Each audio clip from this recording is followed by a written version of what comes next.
You are standing 2 feet from the heavy oak front door.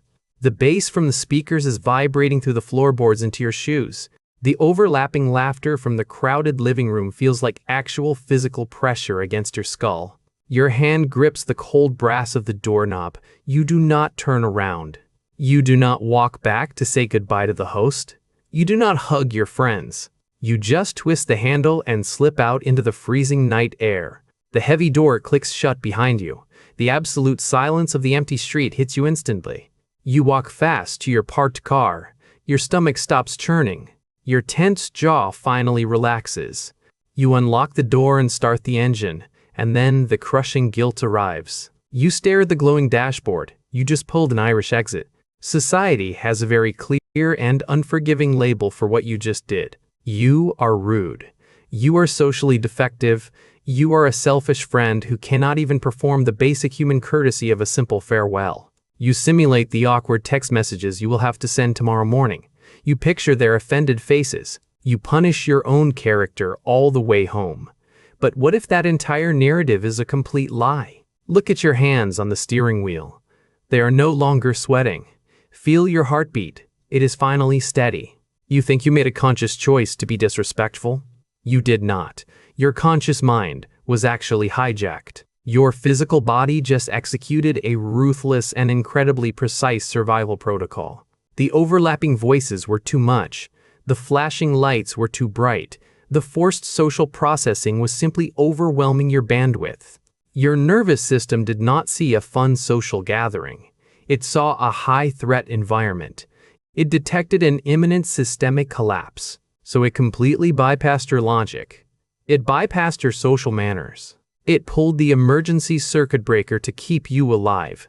Stop punishing yourself. You think you are a coward for sneaking out? Science calls it something entirely different, and the biological truth behind your silent escape will completely change how you view your own mind. Let us step out of that freezing parking lot and walk directly into the biological control room inside your skull to examine the exact moment your brain decided to flee. You have spent your entire life believing a very toxic narrative about your social stamina.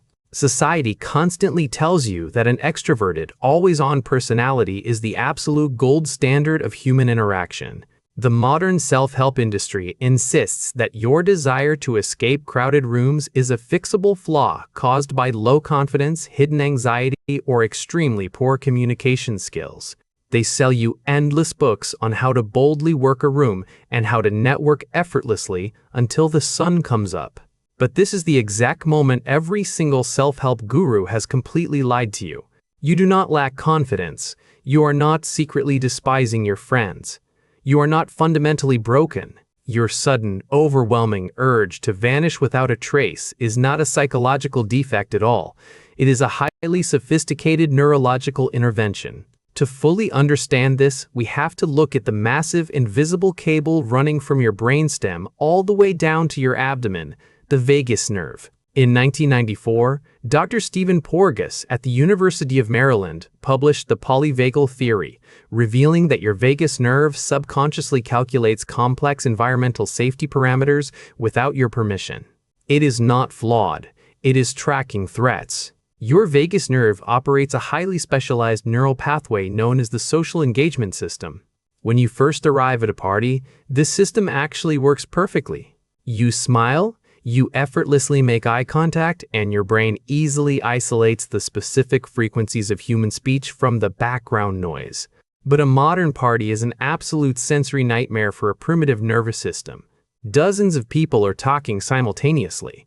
Bass-heavy music is vibrating relentlessly through the walls.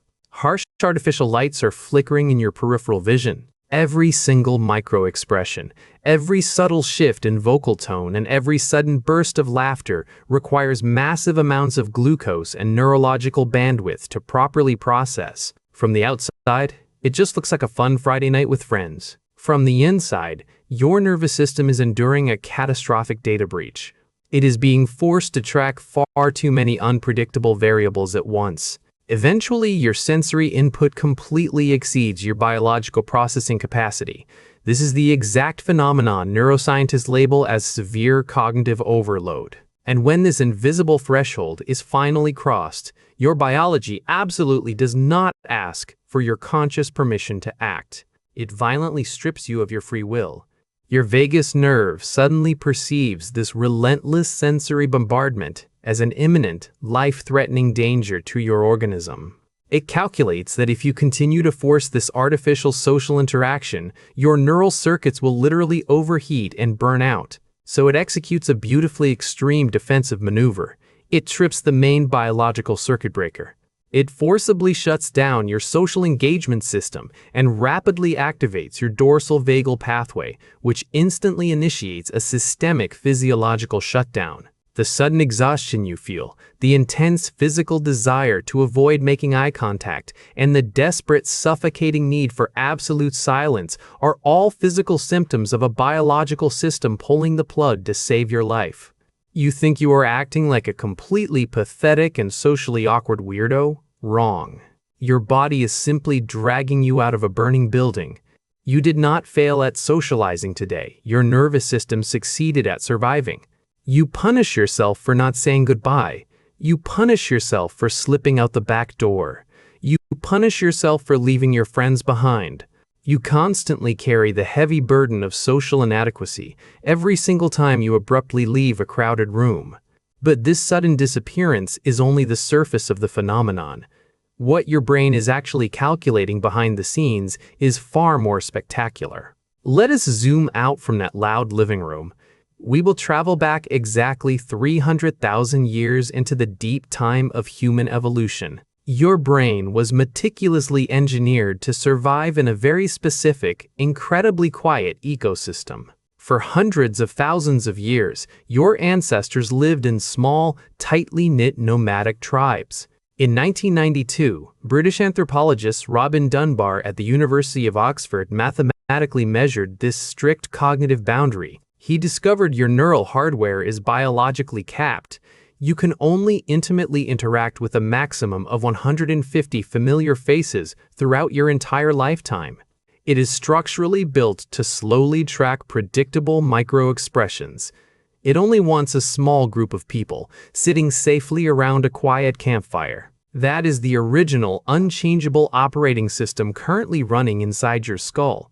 Now look at the toxic social standards of the modern world. Look at the overwhelming, chaotic party you just escaped. We live in an aggressive era that demands continuous hypersocialization. Society relentlessly expects you to flawlessly navigate a crowded room. You are forced to handle dozens of complex, unpredictable social dynamics simultaneously. You must process overlapping conversations, analyze the subtle body language of absolute strangers, and maintain an artificial posture of pure extroversion. You are expected to do this for hours on end, without a single break. You are literally forcing a primitive operating system to process the chaotic data load of a modern supercomputer. It is an absolute evolutionary mismatch. When you are trapped in that highly stimulating environment, your amygdala does not care about modern social etiquette. It only cares about your immediate biological preservation. In the harsh reality of the wild, sudden loud noises always signaled a lethal threat. Unpredictable movements from large groups meant absolute danger. An approaching predator, a rival tribe, an imminent disaster. Your modern brain still uses that exact same ancient threat detection architecture today. When the artificial sensory input of the party finally exceeds your strict biological processing limit, your nervous system panics. It perceives a lethal threat to your entire organism. In less than 0.2 seconds, it instantly pumps a massive surge of cortisol into your bloodstream. It physically restricts your vocal cords. It demands immediate physical extraction from the danger zone. The software of 300,000 years of survival aggressively overrides your polite intentions. And here is the part that every communication guru completely misunderstands about your behavior. They tell you to just push through the anxiety, smile naturally, and say a polite goodbye. But saying goodbye actually requires a massive amount of cognitive energy that you no longer possess. To properly execute a polite farewell, you have to forcefully re-engage your completely exhausted social circuits. You have to make sustained eye contact again. You have to process their complex emotional reactions to your departure. You have to answer their intrusive questions about why you are leaving early. You have to physically stop your biological escape momentum. Every time you force yourself to stay 10 minutes longer, you are actively damaging your nervous system. You are ignoring the blaring alarms of your own biology. You think it is just a party, but your deep brain registers it as a war zone. The overlapping voices become the roars of predators. The flashing disco lights become the lightning of a deadly storm.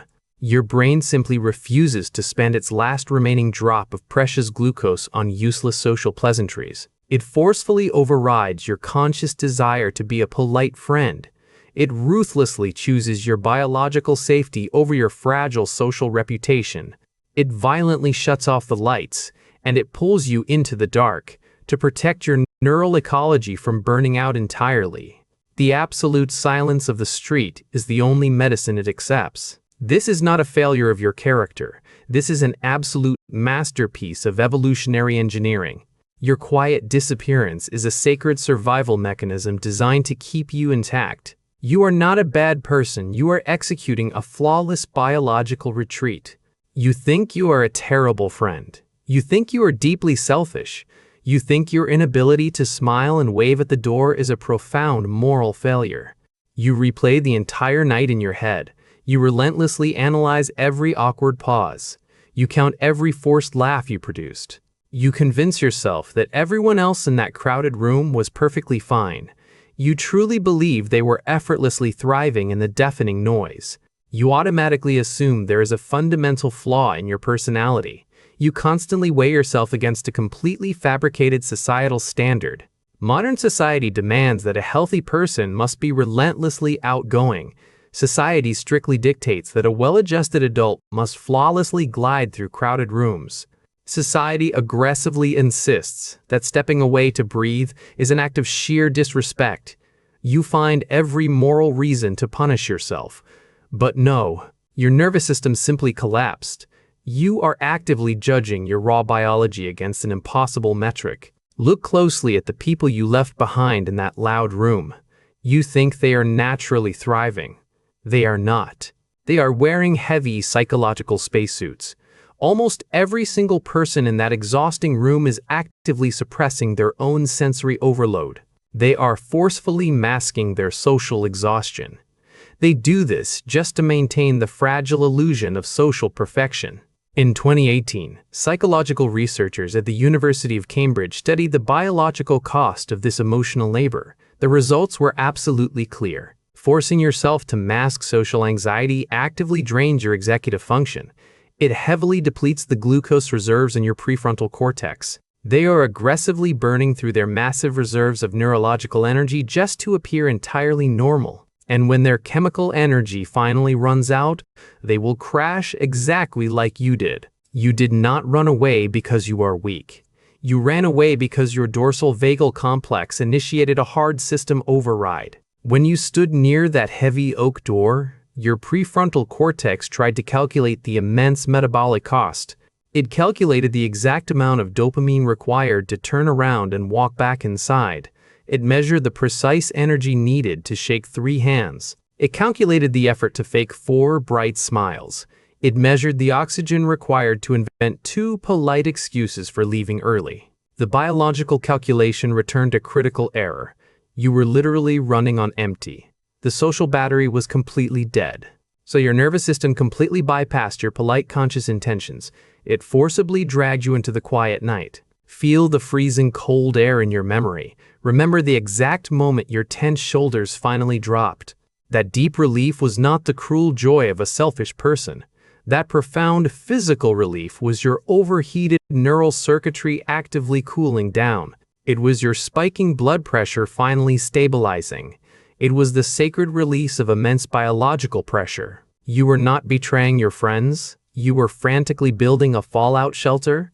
You built it to protect your own mind from a total cognitive collapse. Your silent exit was a desperate and beautiful act of self-preservation. It was a flawless execution of biological boundaries.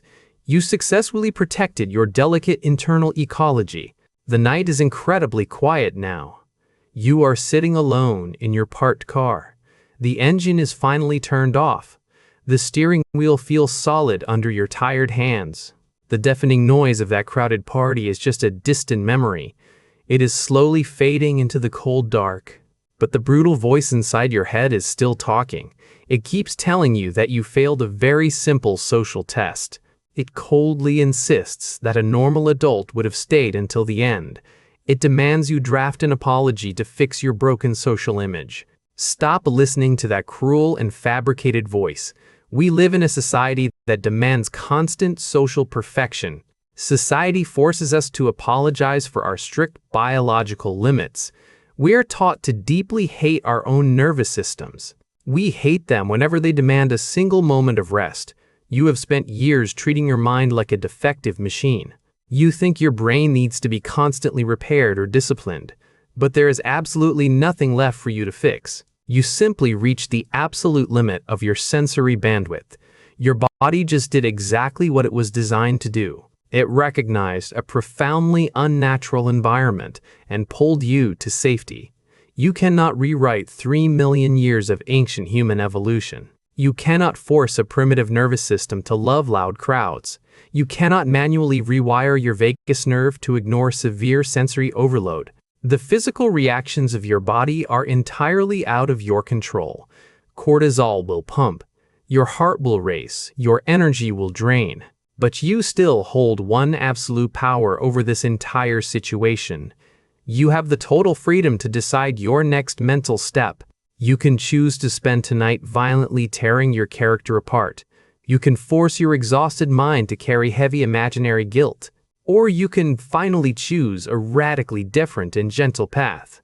You can look at your hands and understand their desperate effort.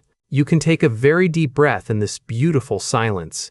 You can finally recognize the immense heavy lifting your brain just performed. It absorbed thousands of chaotic social signals for hours on end. It safely guided you back to the total peace of your own space. Your sudden departure did not betray your close friendships. Your silence did not sabotage your fragile social standing. Your brain fiercely protected your inner ecology from a complete mental collapse. It built a quiet fortress around your mind when you needed it. The world outside will always demand a flawless and energetic performance. It expects a social stamina that your biology simply cannot sustain. Let the world demand it. You are not obligated to burn your own nervous system. You do not have to set yourself on fire to keep others warm. The next time your hand rests on a cold brass doorknob, the next time you desperately want to leave without a single word, do not quickly label yourself a selfish coward. Do not punish your nervous system for needing the quiet dark. Just quietly turn the heavy handle and walk into the freezing night. Fully embrace the profound relief of your silent and necessary escape. Your friends will eventually forgive your sudden and unexplained absence, but it is entirely up to you to forgive your own biology. This physical body has never once betrayed your trust. It is constantly fighting a quiet war just for you. Forgive it.